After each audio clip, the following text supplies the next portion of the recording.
रायगड महाराष्ट्रासह देश विदेशातील ताज्या बातम्या पाहण्यासाठी मॅक्स इंडिया लाईव्ह चॅनलला सबस्क्राईब करा आणि बेल आयकॉन दाबायला विसरू नका. कुस्ती आता स्थानिक स्वराज्य निवडणुकांमध्ये दिसते सगळ्यात. बघा, स्थानिक स्वराज्य संस्थेच्या बाबतीत बोलायचं झालं त्या जिल्ह्याचे जे कोणी आमच्या नाही तर इतर पक्षाचे प्रमुख असतील तो त्या तिथं निर्णय घेतला जाईल आणि मग ते जे आमचे पक्षप्रमुख त्या जिल्ह्याचे असतील तो जो निर्णय घेतील ते पार्टी तिथं स्वीकारेल. पण ज्या महानगरपालिका आहेत, ज्या प्रमुख आहेत, मोठ्या आहेत, जसं की मुंबईची असेल, पुण्याची, पिंपरी चिंचवडची, नाशिकची, आता आपण छत्रपती संभाजीनगरमध्ये, औरंगाबादमध्ये तिथे आहे, नागपूरची आहे, ह्या सगळ्या ज्या आहेत तिथं सर्व मित्रपक्ष एकत्रित बसून योग्य असा निर्णय घेतील. राहिला प्रश्न महायुतीचा, ते वेगळेच लढतील, कारण का 2029ची सवय आणि सुरुवात त्यांना आत्ताच्याच इलेक्शन पासून करायची, वेगवेगळे लढायची. दादा ती ऊस वर जो पूरभार आहे त्याच्यावर तुमचं ट्विट आहे, त्याच्यावर जरा स्पेशल हेच मी तुम्हाला सांगतोय की सरकारकडे दानत नाही, केंद्रात त्यांचं वजन काय दुर्दैवाने राहिलेलं नाही. या देशामध्ये सगळ्यात जास्त टॅक्स कुठलं राज्य देत असेल तर आपला तो महाराष्ट्र राज्य आहे. गेल्या 8 वर्षामध्ये आमच्या शेतकऱ्यांनी अतिरिक्त जीएसटी देऊन तिथं 1.5 लाख कोटी रुपये केंद्राला तिथं दिलेले आहेत. पण आमचा शेतकरी जेव्हा अडचणी असतो तेव्हा तुम्ही तिथं मदत करत नाही. गुजरातला तुम्ही ऍडव्हान्स मध्ये मदत करता, पण आमच्या महाराष्ट्राने काय वेगळं केलेलं आहे? एवढा मोठा निधी जर आमचा महाराष्ट्र टॅक्स मध्ये देत असेल तेव्हा तुम्ही दुजाभाव करत असेल आणि सरकार पैसा कोणाकडनं वसूल करतंय तर दुसऱ्या शेतकऱ्याकडनं, ऊस उत्पादक शेतकऱ्यांकडनं तुम्ही 15 रुपये अतिरिक्त घेऊन दुसऱ्या शेतकऱ्याला तुम्ही तिथं मदत करणार असाल म्हणजे आपण देवाला जेव्हा एखाद्या व्यक्तीने तिथं लक्ष्मी अर्पण केली असती, नाही तर आपण देवाला जे काय अर्पण करत असतो तीच तुम्ही घ्यायची आणि परत स्वतःची आहे म्हणून तुम्ही देवाला तिथं द्यायची, असं जर प्रकरण या राज्यामध्ये होत असेल तर खऱ्या अर्थाने हे सरकार हे राज्य चालवण्याच्या लायकीचं नाही असं आमचं ठाम मत आहे. पवार साहेबांनी आमच्या अध्यक्षांनी आम्हा सर्वांना असं आता सांगितलेलं आहे, तुम्ही फडात जावा, शेतकऱ्यांपाशी जावा, शेतकऱ्यांचे विषय तुम्ही समजून घ्या. तालुका अध्यक्ष, जिल्हा अध्यक्ष यांना सगळ्यांना विश्वासात घेऊन जेवढं काही तुम्हाला समजून घेता येईल, प्रशासनापर्यंत मुद्दे मांडता येईल ते तुम्ही मांडा. लगेचच मोर्चा घेऊन विषय आपल्याला संपवता येत नसतात. पहिले थोडीशी संधी आपण सरकारला देऊ, पण सरकार त्या बाबतीत जर कमी पडलं, जे आज दिसतंय कमी पडताना, तर मग खूप मोठा मोर्चा आपल्या या छत्रपती संभाजीनगरमध्ये आम्ही काढल्याशिवाय राहणार. आमदाराचा निधी पण रखडलेला, लाडक्या बहिणीला पैसे द्यावा म्हणून. बघा, आमदारांचा निधी रखडलेला आहे. मध्यमवर्गीय मराठी जे कॉन्ट्रॅक्टर आहेत ज्यांचा निधी 80,000 कोटीपर्यंत रखडला होता, आज तो 1 लाख कोटीपर्यंत गेलेला आहे. त्याच्याबरोबर जे काही व्यक्तिगत लाभाच्या योजना असतात, त्याचा बाल संगोपन योजना, हे रखडलेलं आहे. तिथं तुम्ही बघितलं तर सर्वच योजना म्हणजे शेती विभागाला तर पैसाच नाही, त्यामुळे सगळेच पैसे आज रखडलेले आहेत. त्यात आमदार निधी सुद्धा मोठ्या प्रमाणात रखडलेला आहे. म्हणूनच कुठेतरी असं दिसतंय की सरकारकडे पैसा नाही. म्हणजे जेव्हा शेतकऱ्याला मदत करायची, सामान्य लोकांना मदत करायची, तुम्ही सांगता तिजोरीमध्ये खडखडाट, पण जेव्हा 25-25 हजार कोटीचे कॉन्ट्रॅक्ट करायचे असते आणि त्या कॉन्ट्रॅक्टरकडनं तुम्हाला मलिदा घ्यायचा असतो तेव्हा मात्र तुमच्याकडे पैसा असतो. म्हणजे हे सरकार हे कुठेतरी सिलेक्टिव्ह भूमिका घेते. पैसा खाण्याच्या बाबतीत पैसा आहे, पण गरिबाला मदत करण्याच्या बाबतीत मात्र तिथं तिजोरीमध्ये खडखडाट आहे असं कुठेतरी वाटतं. करावंच लागेल, रस्त्यावर उतरावंच लागेल. हे सरकार झोपले, नाही तर झोपायचं सोंग तिथं घेत असेल तर या झोपायचं सोंग घेणाऱ्या सरकारला जाग करावंच लागेल. आणि जर कोणी करू शकतं ते फक्त इथं असलेले सामान्य लोकच करू शकतात. आणि पवार साहेबांनी भूमिका घेतली, जर सरकार या बाबतीत कमी पडलं, लवकरात लवकर त्यांनी शेतकऱ्याच्या हिताच्या कुठल्या घोषणा जर नाही केल्या तर मग एक मोठं आंदोलन आपण नक्कीच मराठवाड्यासाठी छत्रपती संभाजीनगरमध्ये उभं केल्याशिवाय राहणार. लाल परीचे दर सुद्धा त्यांनी वाढवलेले, किती शेतकरी मदत करा म्हणतायत आणि ग्रामीण भागात फिरणारी एसटीची दरवाढ झाली आहे मोठ्या प्रमाणात. यांना काही फरक पडलेला नाही. तुम्ही जर बघितलं तर किती मदत देणार आहे हे सांगण्याची दानत सुद्धा या सरकारची नाही. विरोधी पक्ष नेता असताना तुम्ही म्हणत होता की सरकारमध्ये दानत लागते. अहो, तुम्ही आता मुख्यमंत्री आहात, 2 उपमुख्यमंत्री एकदम ताकदवान मंत्री तुमच्या बरोबर आहेत, तरी सुद्धा तुमच्याकडे दानत नाही की तुम्ही मदत किती करणार आहात. आणि त्याच्यातच दुष्काळात 13वा महिना म्हणून तिथं तुम्ही लाल परीचे म्हणजे एसटी बसचे भाडे तिथं वाढवता. त्याच्याबरोबर यांचा कहर बघा की आपण देवाला लक्ष्मी अर्पण करतो. आता इथं हे सरकार असं दुसऱ्याला लक्ष्मी अर्पण केली ती घ्यायची आणि आपणच ती अर्पण करतोय अशी दाखवायची, असं पराक्रम या सरकारने तिथं केलेला आहे. कसा केलाय तर ऊस उत्पादक शेतकऱ्याकडनं अतिरिक्त 15 रुपये हे सरकार तिथं घेणार आहे. का? की पूरग्रस्त शेतकऱ्याला मदत करण्यासाठी. म्हणजे शेतकरीच महाराष्ट्रातला दुसऱ्या शेतकऱ्याला मदत करतो असं आपला म्हणावं लागेल. आणि सरकार मात्र कशामध्ये मग्न आहे तर मलिदा खाण्यामध्ये, भ्रष्टाचार करण्यामध्ये, स्वतःच्या जाहिराती काढण्यामध्ये मग्न आहे असं आपल्याला म्हणावं लागेल. दरवाढ मागे घेण्याची गरज आहे. 100% दरवाढ मागे घेण्याची जरूरत आहे. ओला दुष्काळ आम्ही जो जाहीर करा म्हणतोय, ओला दुष्काळ जाहीर केल्यानंतर त्याच्या जिल्ह्यामध्ये जे काही सरकारी यंत्रणा असते त्याला जो काही पैसा लागत असतो, जसं एसटी तेही तिथं माफ असतं. जे काही मुलं आहेत शेतकऱ्याची आणि मजुराची, त्यांची जी काही फी असते ती तिथं माफ केली जाते. म्हणूनच आम्ही ओला दुष्काळ तिथं तुम्ही जाहीर करा अशी मागणी तिथे सातत्याने करत आहोत. ही कन्सेप्टच ओला दुष्काळ ही कन्सेप्टच त्याच्यामध्ये नाही असं मुख्यमंत्र्यांनी सांगितलं. देवेंद्र फडणवीस साहेब आज जर म्हणत असेल की ओला दुष्काळ ही कन्सेप्ट नाही, तर त्यांना सरळ सरळ माझा प्रश्न आहे, विरोधी पक्ष नेता असताना तुम्ही का मागत होता, का मागणी करत होता ओला दुष्काळाची? मग त्यावेळेस तरी तुम्ही खोटं बोलत आहात, नाही तर आत्ता तरी खोटं बोलत आहात. हे सरळ सरळ तुम्ही मीडिया समोर येऊन लोकांना सांगा. आणि जर पूर्वी तुम्ही खोटं बोलत होता तर मग आज तुम्ही सामान्य लोकांची माफी ही मागितलीच पाहिजे.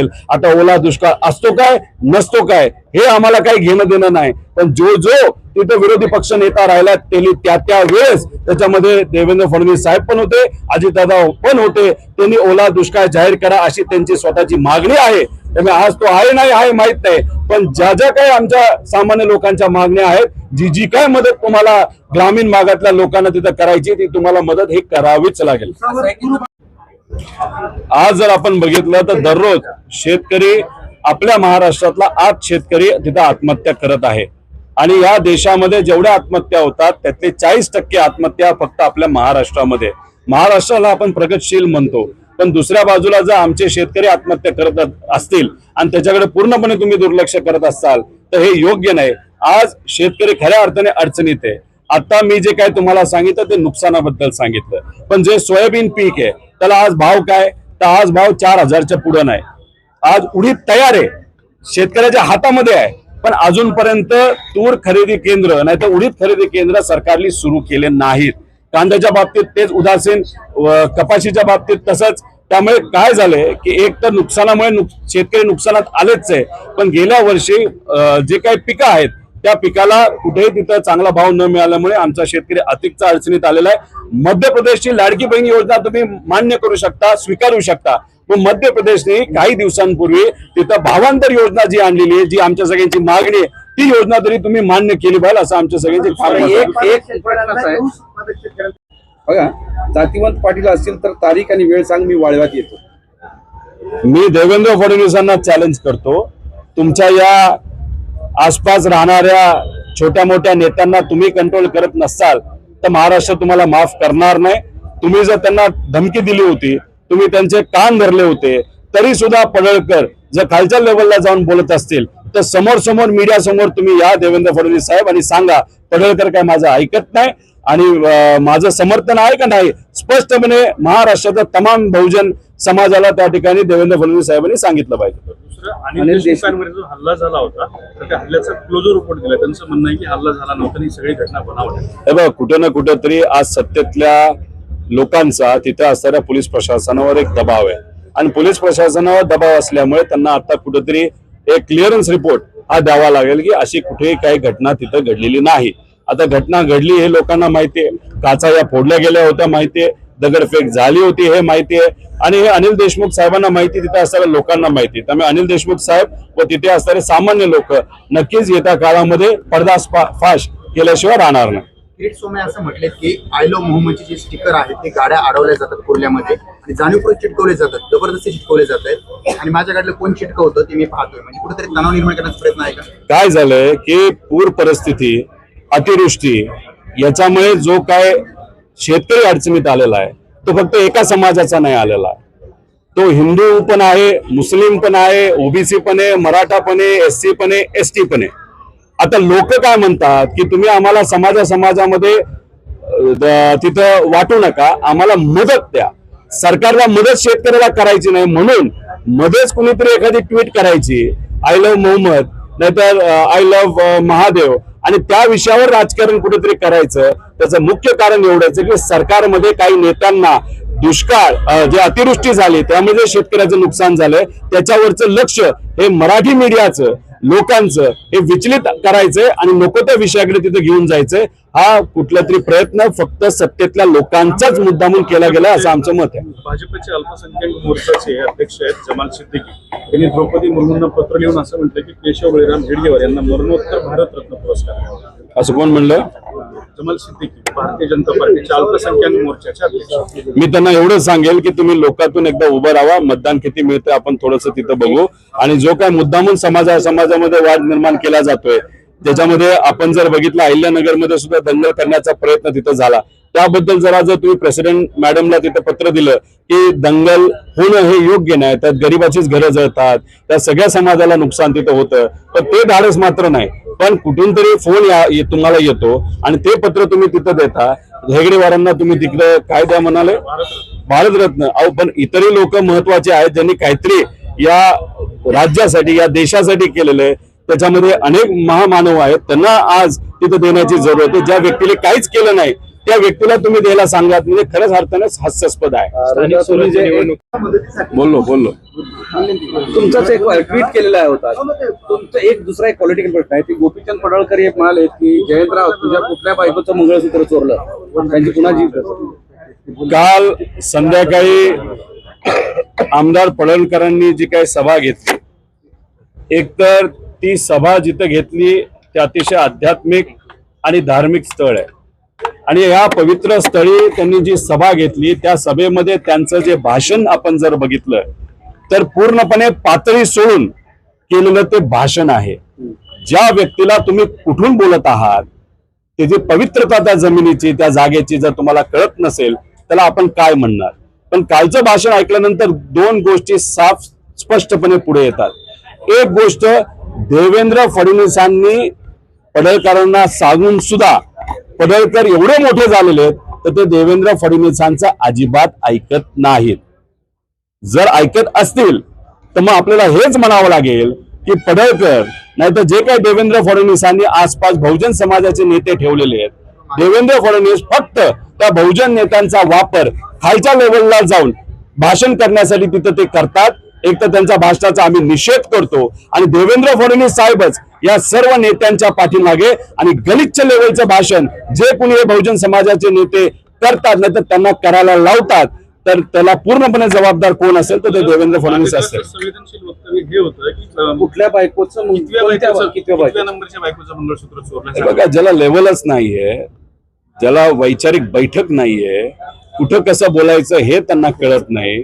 सत्ता नसते तेव्हा धनगर समाजाच्या आरक्षणाचा मुद्दा घेऊन ते रस्त्यावर बसतात, लढतात, आणि सत्ता आल्यानंतर तुम्ही पळून जाता.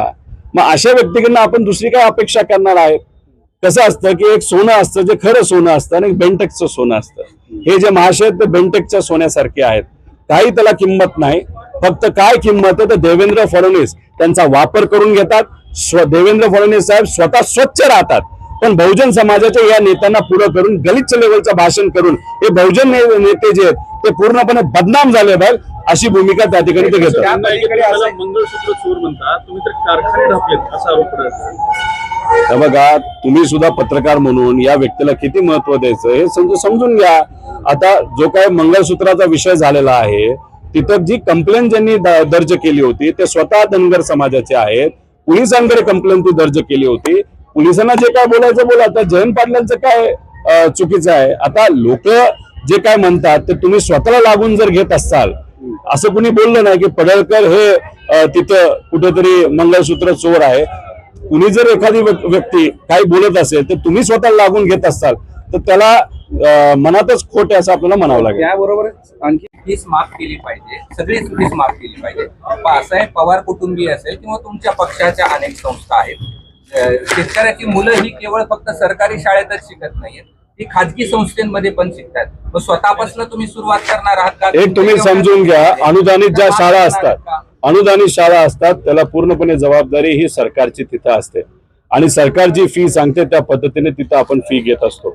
त्यामुळे हे जे काय तुम्ही थोडंसं राजकीय वळण देण्याचा प्रयत्न तिथं करत असला, सरळ सरळ आम्ही म्हणत आहोत की जे काय सरकारी शाळा ज्या कुठं जबाबदारी असतील आणि सरकारमध्ये तुम्ही सत्तेत आहात ना, मग सत्तेत कशासाठी आहात? मुलांची जबाबदारी घ्यायला का नाही घ्यायला? मग तुम्ही सत्तेत असताना तुम्ही जर सगळंच विरोधी पक्षाकडे बघणार असाल तर सत्तेत येऊन काय तुम्ही भजा तळणार आहात का?